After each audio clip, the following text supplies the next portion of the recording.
ഓം അമൃതേശ്വര്യായി നമ. 2016 അമ്മയുടെ കാനഡ സന്ദർശന സമയം. ഒരു ഭക്ത വിമാനത്താവളത്തിൽ എത്തുവാൻ കുറച്ചു വൈകി. തിക്കിത്തിരക്കി എത്തിയപ്പോൾ നീണ്ട ക്യൂ. എന്തോ അവിടെ അന്നുണ്ടായിരുന്ന കസ്റ്റംസ് ഓഫീസർ മനഃപൂർവ്വം പരിശോധന വൈകിച്ചു. എല്ലാം കഴിഞ്ഞ് ഗേറ്റിനടുത്ത് ചെന്നപ്പോൾ കിട്ടിയ വിവരം വിമാനം പുറപ്പെട്ടു കഴിഞ്ഞിരിക്കുന്നു. അവരുടെ അവസ്ഥ ഊഹിക്കുകയല്ലേ നല്ലത്. മന്ത്രജപത്തോടെ മാതൃസ്മരണയോടെ എല്ലാം അവർ സ്വീകരിച്ചു.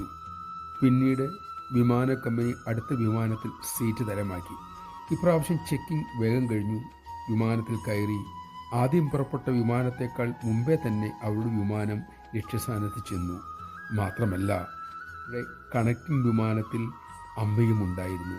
അവർക്ക് മനസ്സിലായി, പ്രസാദ ബുദ്ധിയോടെ എന്തിനേയും സ്വീകരിക്കാൻ തയ്യാറായാൽ വരുന്നതൊക്കെ അമ്മ പ്രസാദമാക്കി തന്നെ മാറ്റും. നമഃശിവായ. ഇതിനെയും പ്രസാദ ബുദ്ധിയോടെ സ്വീകരിക്കാൻ നമുക്ക് സാധിക്കട്ടെ.